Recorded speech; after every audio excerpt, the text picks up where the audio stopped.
आज हम उसी चैप्टर में एक नया टॉपिक देख रहे हैं। टॉपिक है रिएक्टिविटी सीरीज। रिएक्टिविटी सीरीज एक ऐसी सीरीज होती है जिसको देखकर हमको पता चलता है कि कोई एलिमेंट दूसरे एलिमेंट से ज्यादा रिएक्टिव है कि कम रिएक्टिव है। ये जो सीरीज होती है इसमें जो एलिमेंट ऊपर की तरफ आएंगे वो ज्यादा रिएक्टिव होंगे, जो नीचे की तरफ आएंगे वो उससे कम रिएक्टिव। ठीक है, तो रिएक्टिविटी सीरीज जो है वो ये सीरीज होती है।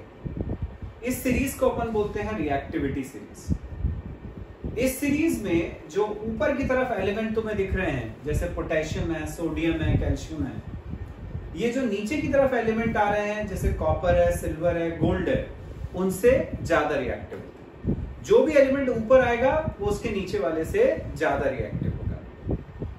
इस सीरीज को यही ऑर्डर में तुम्हें याद रखना होता है।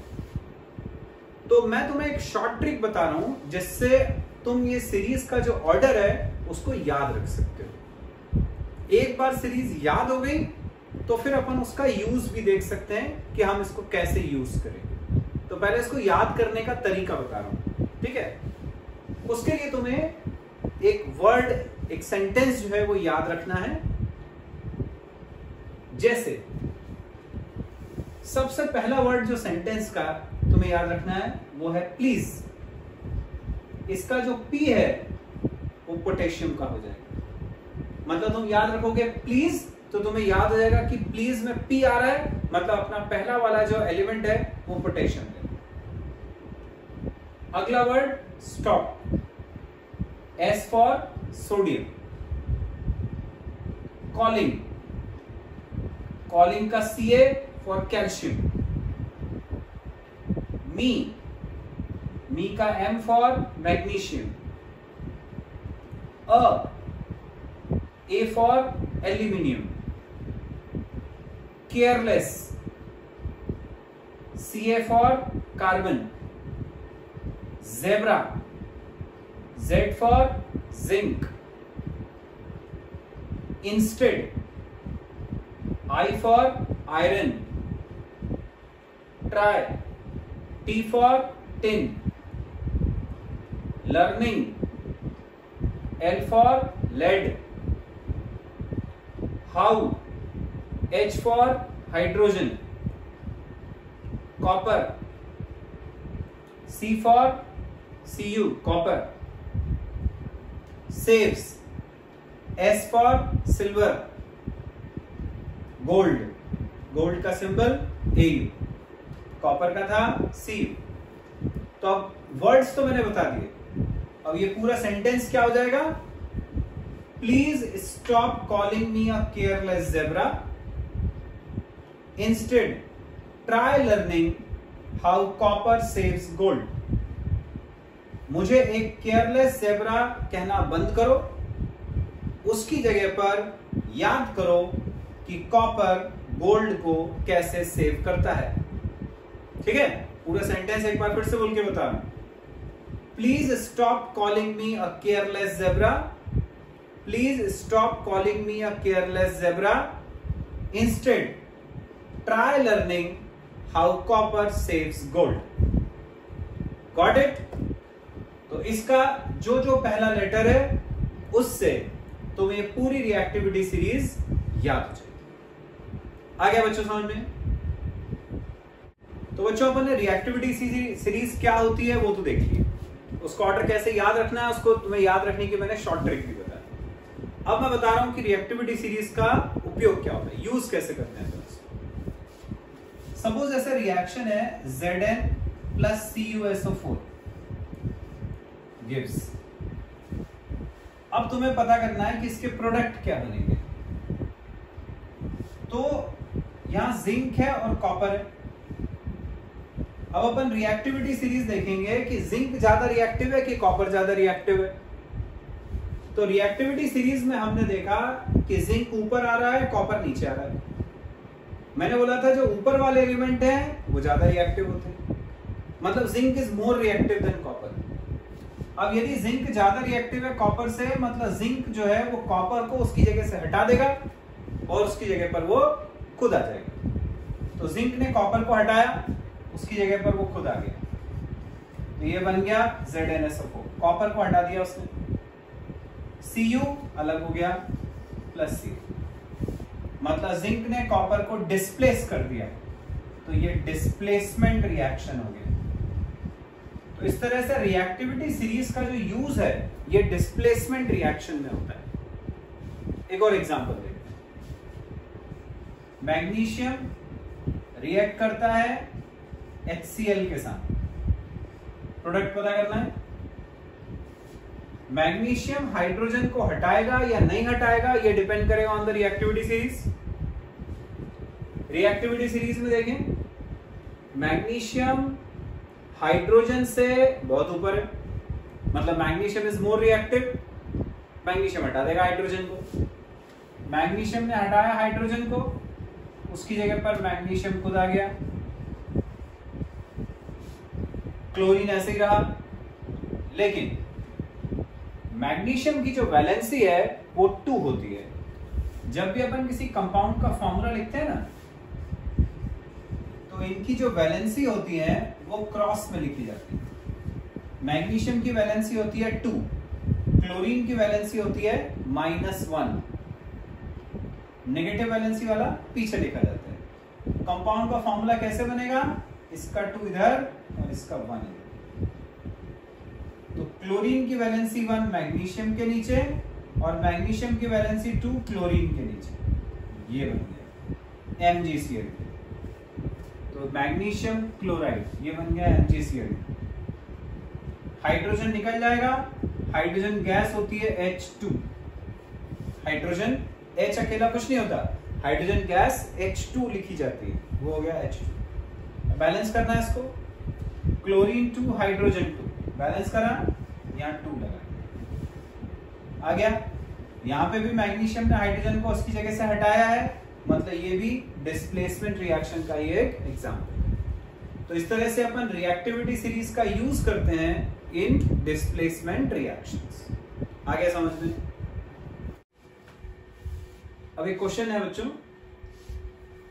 इस क्वेश्चन में एक रिएक्शन दिया हुआ है, हमसे पूछा है कि विच सब्सटेंस इज ऑक्सीडाइज्ड, किसका ऑक्सीडेशन हुआ, विच इज रिड्यूस्ड, किसका रिडक्शन हुआ, कौन ऑक्सीडाइजिंग एजेंट है, कौन रिड्यूसिंग एजेंट है। 4 चीजें अपन को पता करनी है। इसके लिए अपन ऑक्सीडेशन और रिडक्शन की जो हमने डेफिनेशन पढ़ी थी उसको याद करें। ऑक्सीडेशन मतलब था एडिशन ऑफ ऑक्सीजन, ये था एडिशन ऑफ ऑक्सीजन, जबकि रिडक्शन जो था इसका मतलब था रिमूवल ऑफ ऑक्सीजन। अब जो क्वेश्चन अपने को दिया हुआ है CuO plus H2 gives Cu plus H2, इसमें तुम देखो यहां पर CuO है जबकि यहां Cu रह गया सिर्फ, मतलब इसका जो ऑक्सीजन था वो निकल गया। तो जब अपन यहां से यहां गए तो ऑक्सीजन का रिमूवल हुआ, रिमूवल ऑफ ऑक्सीजन मतलब रिडक्शन, तो ये तो हो गया रिडक्शन।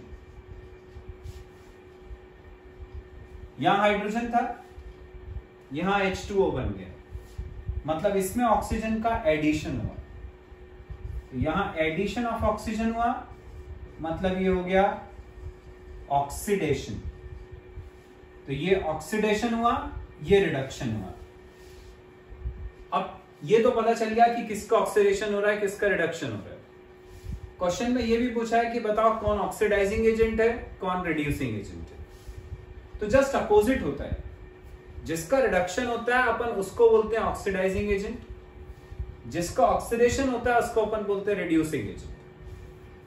CuO का क्या हुआ था, रिडक्शन, मतलब CuO कहलाएगा ऑक्सीडाइजिंग एजेंट, ये ऑक्सीडाइजिंग एजेंट। तो याद रखना है, जिसका रिडक्शन होता है वो ऑक्सीडाइजिंग एजेंट, जिसका ऑक्सीडेशन होता है वो रिड्यूसिंग एजेंट। हाइड्रोजन का ऑक्सीडेशन हुआ था, इसका मतलब हाइड्रोजन कहलाएगा रिड्यूसिंग एजेंट। तो हाइड्रोजन हो गया रिड्यूसिंग एजेंट, जबकि Cu हो गया ऑक्सीडाइजिंग एजेंट। ठीक है, तो इस टाइप के जो क्वेश्चंस होते हैं जिसमें हमें पहचानना होता है कि कौन ऑक्सीडाइजिंग एजेंट है, कौन रिड्यूसिंग एजेंट है, उसको अपन इस तरह से सॉल्व करते हैं। Got it? नेक्स्ट क्वेश्चन है बच्चों, दो इक्वेशंस दिए हैं, इनको हमें बैलेंस करना है। फर्स्ट वाली लेते हैं, FeSO4 gives Fe2O3 plus SO2 plus SO3। Fe देखना है कितना है। बैलेंस्ड इक्वेशन का मतलब तुम जानते हो, पढ़ा है अपन ने, जो एटम्स हैं वो बराबर होना चाहिए ऑन बोथ साइड्स। यहां पर दो Fe हैं, यहां पर एक ही है। बैलेंस करना है, यहां 2 लगा दिए, जो भी नंबर लगाओगे सामने लगाओगे, तो Fe2 यहां भी होगा, Fe2 यहां भी होगा। सल्फर यहां कितने हैं, 1 + 1 2, यहां भी 2 होना चाहिए थे, ये सामने 2 लिख दिया तो सल्फर हो गए 2। ऑक्सीजन 4 × 2 8, वहां भी 8 होने चाहिए। देखें 3 + 2 5 + 3 8, यहां भी 8 है, यहां भी 8 हो गए थे। हो गई बैलेंस फर्स्ट वाली। Second, PbNO3 whole twice, lead nitrate बोलते हैं इसको, gives PbO lead oxide plus NO2 plus O2। इसको बैलेंस करेंगे, Pb1 नाइट्रोजन 2, यहां भी 2 होने चाहिए पर एक ही है, ये सामने 2 लगा दिया, नाइट्रोजन 2 हो गए। ऑक्सीजन यहां कितने हैं, 3 × 2 6, यहां पर कितने हैं, 2 × 4 + 1 5 + 2 7, जबकि यहां 6 थे, हमें उसको भी 6 बनाना है। ये 2 × 4 + 1 5 तो है, यदि ये 1 हो जाए तो 5 + 1 6 हो जाएगा, इसके बराबर। तो यहां पे अपन 1/2 लिखते हैं, तो क्या होगा, 2 2 कट के 1 बचेगा, वो 1, ये 4 5 और ये 1 6 आ जाएगा। अब ये फ्रैक्शन वाला 2 यदि तुम्हें हटाना है, वैसे तो इक्वेशन यहां पे बैलेंस्ड है, पर यदि अपॉन वाला 2 हटाना है तो सबको 2 से इंटू करना पड़ेगा। तो पूरी इक्वेशन में सबको 2 से मल्टीप्लाई कर देते हैं, तो यहां हो जाएगा 2 PbNO3 होल ट्वाइस, सबको 2 से इंटू कर रहे हैं, यहां पे 2 आ जाएगा, 2 PbO, यहां पर 2 से मल्टीप्लाई करा, एक 2 पहले से गया था, 2 × 4 4 NO2 प्लस यहां 2 से इंटू करा, 2 2 कट गया, O2 आ गया। अब चेक कर लेते हैं इक्वेशन बैलेंस हो गई कि नहीं। Pb2 नाइट्रोजन 2 × 2 4, यहां नाइट्रोजन 4, ऑक्सीजन यहां पे 3 × 6 6 × 12 12 में, उधर देखें 2 4 × 2 8 2 + 8 10 + 2 12, इधर भी 12 थे, हो गई बैलेंस्ड। आगे समझ में। तो बच्चों अब ये चैप्टर अपना कंप्लीट हो गया। नेक्स्ट क्लास से अपन नया चैप्टर करेंगे स्टार्ट। इसकी वर्कशीट तुम प्रैक्टिस करो, कोई भी डाउट आता है तो मुझे बताओ। Thank you.